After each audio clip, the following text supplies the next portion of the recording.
Muy buenas noches nuevamente, estimados estudiantes. Es para mí muy grato nuevamente encontrarme con ustedes y poder continuar con el avance de nuestra asignatura. En nuestra última clase nosotros habíamos podido estudiar algunas reglas inherentes a las sociedades anónimas. Las sociedades anónimas terminan siendo la forma societaria más compleja en cuanto a su estructura, organización, distribución de capital, pero las mismas también son una forma societaria que permite una gran dinámica y gran movimiento de capital, ¿no? Entonces, hemos podido desarrollar varios aspectos genéricos, hemos ido de lo general a lo específico, pasando desde los elementos más generales que van a ser aplicables a cualquier tipo de sociedad, revisando las características de las sociedades, viendo cuál es el papel de la formalidad que en las sociedades, cómo es que lo teórico se manifiesta en lo práctico, el momento en que nosotros tenemos tenemos dos aspectos, ¿no? Un contrato, en primer lugar, y tenemos también la creación de una persona jurídica. Entonces, es muy interesante cómo estas dos formas del derecho, estos dos conceptos, estos dos institutos jurídicos, se unen al momento de tratar la temática de las sociedades comerciales. Hemos ido revisando entonces cómo hay sociedades que tienen una forma más primitiva en la cual los socios son responsables ilimitadamente por los pasivos sociales, es decir, que las deudas pueden alcanzar incluso al patrimonio de los socios, ¿no? Este es el caso de la sociedad colectiva. Hemos visto que esto se va atenuando en las sociedades en comandita y hemos visto además, antes de ingresar al estudio de la sociedad anónima, la sociedad de responsabilidad limitada. Y veíamos que la sociedad de responsabilidad limitada todavía tiene pone cierto énfasis en las regulaciones en el elemento personal, ¿no? Veíamos que es un poco más difícil, un poco más complejo el hecho de integrar nuevos socios, el hecho de modificar ciertos aspectos de la sociedad. De igual manera, veíamos que el número de socios es mucho menor al que permite una sociedad anónima. La sociedad anónima, por otro lado, tiene una importancia económica el día de hoy que no se puede desconocer, ¿no? Pues ofrece a las personas un campo más atractivo que cualquier otro tipo de sociedad. No se requiere de una dirección activa y las personas pueden ver en su aporte de capital mediante la suscripción de acciones, pueden ver, bueno, una forma de ahorro inclusive, ¿no? Y de ganancia. Es por este motivo que la sociedad anónima ha cobrado demasiada importancia y las más grandes empresas al menos tienen este tipo de, bueno, esta forma, ¿no? Esta forma jurídica.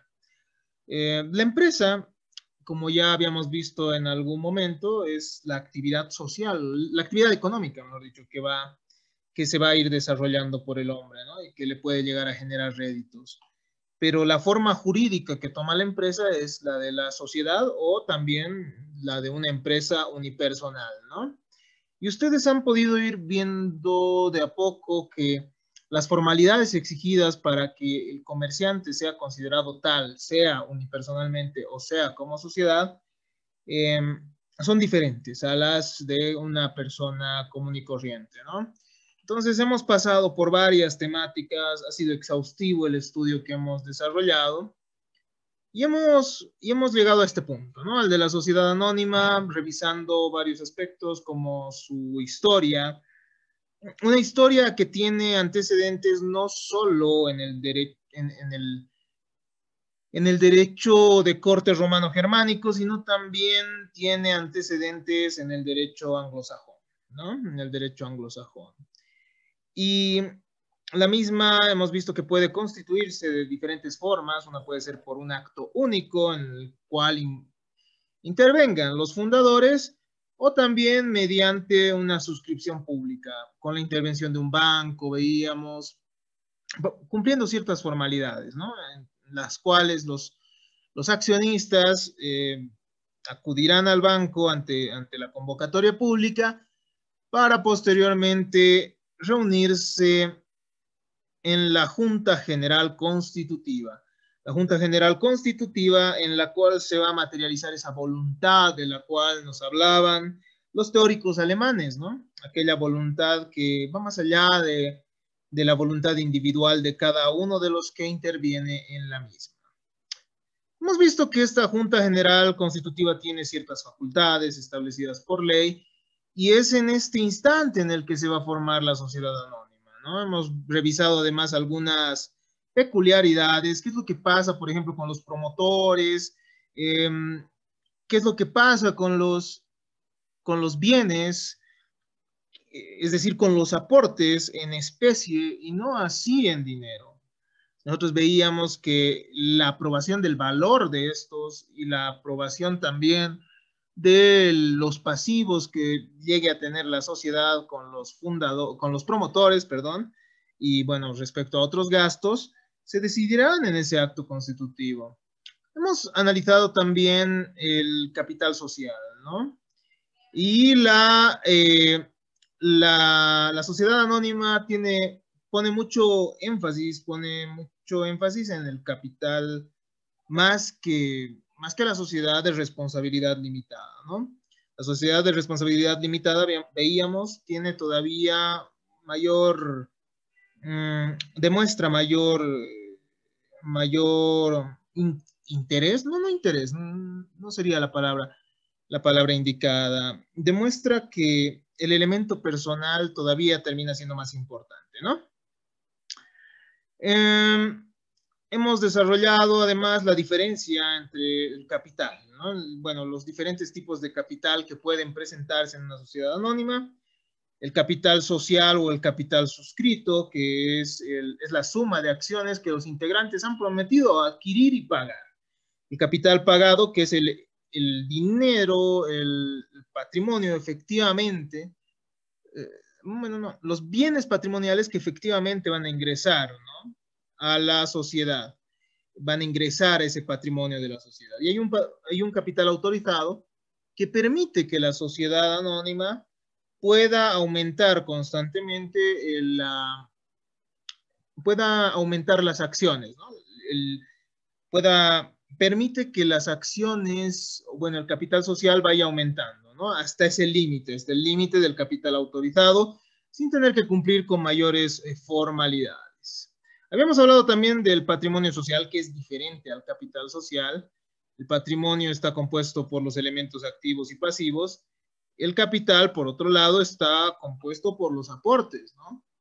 Entonces veíamos que tiene que haber un equilibrio entre el patrimonio y el capital y el momento en que el patrimonio tenga más activos contando ya el capital, que, bueno, se podrá evidenciar en ese instante recién la existencia de una ganancia para la sociedad o de dividendos, ¿no?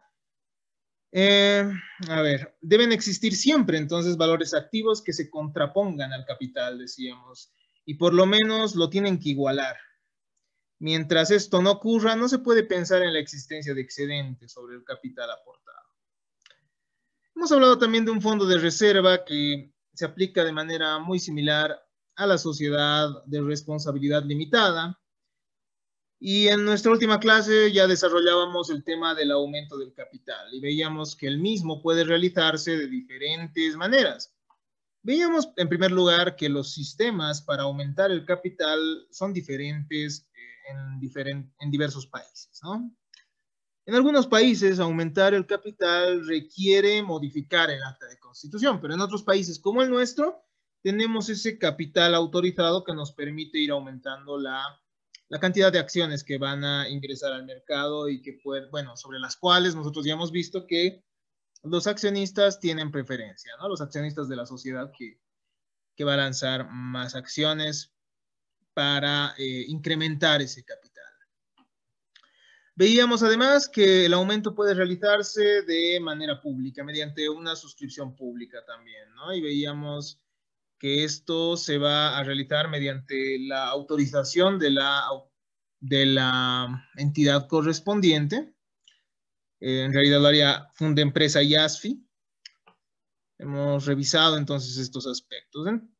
Hemos analizado hasta acá muchísimos elementos inherentes a las sociedades en general y las sociedades anónimas en particular. Ahora corresponde que revisemos un poco sobre la reducción del capital. El artículo 352 del Código de Comercio establece que para que haya una reducción de capital, esto debe acontecer mediante una resolución de la Junta General Extraordinaria. En nuestra siguiente clase nosotros vamos a analizar un poco de la forma de gestión y de control de la sociedad anónima. Entonces, ahí vamos a hablar un poquito más de esta Junta General Extraordinaria, ¿ya? Pero como ustedes habrán visto ya en anteriores sociedades, hay una forma de asamblea de socios, ¿no? Mediante la cual se pueden llegar a tomar ciertas decisiones. Entonces, es muy parecida, claro está, con algunas peculiaridades. Para reducirse el capital, además de existir esta resolución, tiene que haber una autorización de Senarec, ¿no? Concretamente, bueno, ya que el Senarec ha pasado atribuciones a Fundempresa, tendrá que ser Fundempresa. Además, tiene que publicarse, ¿no? Esto según lo previsto por el artículo 142 del Código de Comercio. La reducción puede darse por pérdidas o puede darse también de manera obligatoria. La Junta General Extraordinaria puede resolver la reducción del capital en el monto de las pérdidas sufridas por la sociedad para restablecer el equilibrio entre el capital y el patrimonio social, ¿no? Entonces, si efectivamente hay pérdidas, la reducción del capital sería lo que corresponda, pero para esto tiene que haber esta decisión de la Junta General y procederán a realizar una modificación inclusive en la escritura social, ¿no? Así lo establece el artículo 353 del Código de Comercio. Pero no solo puede darse en esos casos, sino también hay una reducción obligatoria. La reducción es obligatoria cuando las pérdidas superan el 50% del capital social. En caso que el capital social sea insuficiente para cumplir el objeto de la sociedad, se procede además a la disolución de la sociedad y su correspondiente liquidación, ¿no? Es decir, que se buscará llegar a activo cero, ¿no? Eso en la liquidación. En toda reducción de capital se procede al canje o resellado de los títulos de las acciones, conforme a la reducción realizada. Las acciones emitidas a cambio de las anuladas se depositan en un banco. El resellado también se realiza por medio de un banco. Entonces, se emiten nuevos títulos, ¿no? Se emiten nuevos títulos y esto se lo va a hacer mediante el cambio correspondiente en la entidad bancaria que encargada, ¿no? Ahora hablemos, bueno, después de haber hablado de la reducción de capital, hablemos de las acciones, ¿no? Las acciones tienen también algunas peculiaridades que tenemos que tomar en cuenta. El capital social está dividido en acciones. Todas las acciones van a tener igual valor. Y bueno, según la escritura de Constitución, van a tener un valor nominal de 100 pesos bolivianos o múltiplos de 100. Esto para facilidades contables. Y así lo establece el artículo 238 del Código de Comercio. Según la doctrina clásica que se debe al jurista Renaud, la palabra acción tiene tres diferentes significados, ¿no? Puede significar, en primer lugar, la acción, una fracción del capital social, ¿no? Una parte del capital social, porque el accionista realiza un aporte cuando suscribe las acciones. En segundo lugar, la acción puede ser considerada una condición de socio, representa una condición de socio, es decir, el conjunto de derechos y obligaciones del accionista. El hecho de que una persona tenga 3, 5, 10 acciones representa hasta qué punto le corresponden los dividendos, los beneficios de las ganancias que se produzcan en la sociedad, pero no solo eso, sino que también va a implicar el elemento pasivo, ¿no? Es decir, también implicarán el monto hasta el cual el accionista responde por las deudas sociales. Finalmente, la acción es considerada un título valor. Y eso lo vamos a ir aclarando en un instante más. A ver, la acción, estimados estudiantes, como habíamos dicho, las acciones pueden tener diferentes significados. En primer lugar, pueden ser consideradas una fracción del capital social, es representación unitaria del capital social, representa el aporte de cada socio, representa el límite además de la responsabilidad del socio accionista. Tiene relación con el principio de indivisibilidad que es común en este tipo, en estos títulos, ¿no? La acción es indivisible. La acción también puede ser considerada un conjunto de derechos y obligaciones del accionista. Es el instrumento que certifica la condición de accionista a su legítimo tenedor y le confiere, por el hecho de su posesión, es decir, por tener ese título, le confiere un estatus jurídico en el ente colectivo.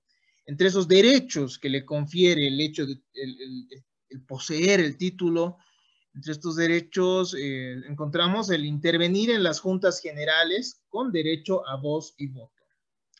En segundo lugar, puede integrar los órganos electivos de administración y fiscalización interna. Puede participar en las utilidades sociales. Participar además en las condiciones establecidas en el Código de Comercio y en la distribución de existir, ¿no? Del haber social, mejor dicho, del haber social en caso de que exista una liquidación. Además, tiene preferencia para suscribir nuevas acciones. El momento en que se decide aumentar el capital social, nosotros ya hemos visto que los accionistas tienen preferencia para poder suscribir las nuevas acciones. Puede impugnar las resoluciones de las juntas generales, excepto en caso de ser deudor moroso. Y finalmente, pueden negociar libremente sus acciones, salvo lo previsto por el artículo 253 de nuestro Código de Comercio. Ahí ya se puede evidenciar una diferencia clara, una diferencia muy clara con la sociedad de responsabilidad limitada, ¿no? En la cual inclusive se puede llegar a disolver la sociedad en caso de realizarse una modificación o una venta, ¿no? Del aporte, no una venta del aporte, digamos, en caso de que alguien pueda sustituir a uno de los socios. La acción además es concebida como un título, es decir, que es un documento. La acción es un documento, ¿no? Las acciones se representan en documentos. Representa y certifica la parte patrimonial que corresponde a cada accionista. Participa de las características de los títulos valores, pues pueden ser negociables y pueden ser incluso acciones que sean al portador. Así que veamos los tipos de acciones para comprender un poquito más de esto.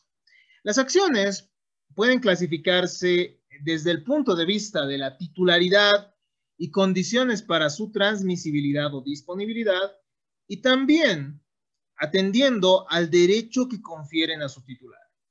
Desde la primera perspectiva, es decir, desde el punto de vista de la titularidad, las condiciones para su transmisibilidad y disponibilidad, las acciones pueden ser nominativas o acciones al portador. Las acciones nominativas son aquellas que expresan el nombre de la persona que va a ser titular de la acción, ¿no? Si uno revisa entonces el título, ahí se establece claramente quién va a ser el titular de la misma. La transmisión de las acciones nominativas se va a perfeccionar mediante el endoso y produce efectos ante la sociedad y terceros desde su inscripción en el registro de acciones. Entonces requiere de la formalidad del endoso, ¿no? De ese reconocimiento para que esta otra persona llegue a ser la nueva titular de la acción en caso de que el accionista la transfiera, ¿no? Pero las acciones también pueden ser al portador, ¿no? Aquellas cuya transferencia no se encuentra sujeta a los requisitos estatutarios expuestos anteriormente, no requiere de un endoso. Y que se exigen, no tienen los mismos requisitos que las nominativas, ¿no? No se extienden a nombre de la persona determinada. El solo hecho de transferir el título perfecciona la transferencia de la acción, ¿no? La sola tradición. Supongamos que yo tengo una acción de alguna empresa, una empresa de autos, y le digo, Jorge, te vendo la acción. Entonces él me dirá, bueno, me paga el dinero, yo le entrego ese título que es la acción y a partir de ese instante Jorge será socio, ¿no? Dentro o accionista dentro de la sociedad. Entonces son aspectos que no debemos olvidar. Atendiendo al derecho que confieren a su titular, las acciones pueden ser de dos tipos, pueden ser ordinarias o acciones preferidas. Las acciones ordinarias representan el tipo común, ¿no? Van a representar el aporte del socio el aporte del socio al capital social. Y además no generan ninguna ventaja en los créditos, representan el derecho sobre la parte del capital pagado y los dividendos, ¿no? Pero hay otro tipo de acciones, las acciones preferidas. Estas van a establecer beneficios preferenciales. Votan exclusivamente en juntas este tipo de accionistas y además tienen voz en asambleas ordinarias. Se encuentran reguladas por el artículo 264 del Código de Comercio y tienen ciertas características que demuestran esa preferencia, ¿no? Pues pueden en el estatuto, en los estatutos, en el instrumento de constitución, puede pactarse un dividendo superior a comparación de las acciones ordinarias. Los accionistas que cuentan con acciones preferidas podrán tener entonces un rédito mayor, ¿ya? Además, en caso de que se liquide la sociedad, es decir, en caso que tenga que procederse al pago de todos los pasivos hasta que el activo quede en cero, o bueno, tal vez el activo pueda quedar con algunos remanentes, en caso de una liquidación, los socios, o bueno, los accionistas que cuentan con este tipo de acciones preferidas, verán que se les pague a ellos primero, ¿no? Tendrán esa preferencia en el pago también de sus aportes. Las partes de fundador o partes de beneficiario son otra forma, ¿cómo diríamos?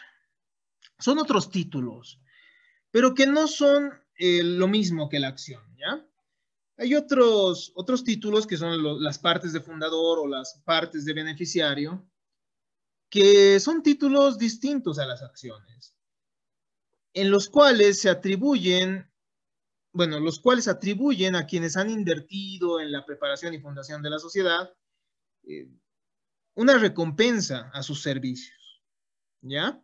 Entonces las partes de fundador van a ser esos títulos que se les otorga a ellos para que puedan recibir cierto beneficio, pero sin ser accionistas, ¿ya?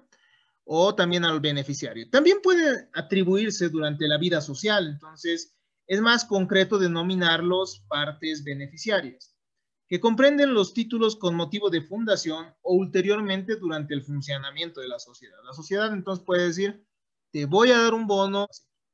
Entonces, estas partes de fundador no forman parte del capital, ojo, y confieren derecho a una parte de los beneficios sociales, los beneficios que se generen en la sociedad, y también al activo social en caso que se liquide la sociedad. Para acreditar la calidad de fundador, se expiden entonces esos bonos de fundador. Sí, son bonos, ¿no? Como tal. Pero bueno, A ver, ahorita vamos a ver la diferencia entre el bono y la acción. Este solo tendrá derecho a participar en las utilidades.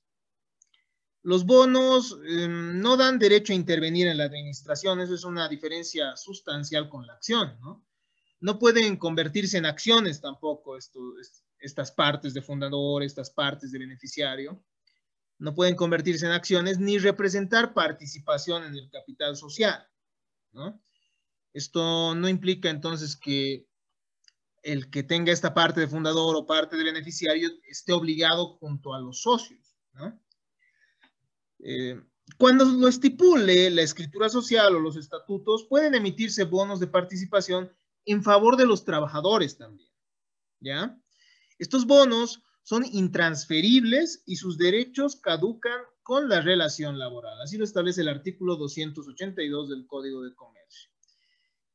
El bono de fundador tiene ciertos requisitos, ¿no? Requisitos establecidos por el artículo 280 del Código de Comercio.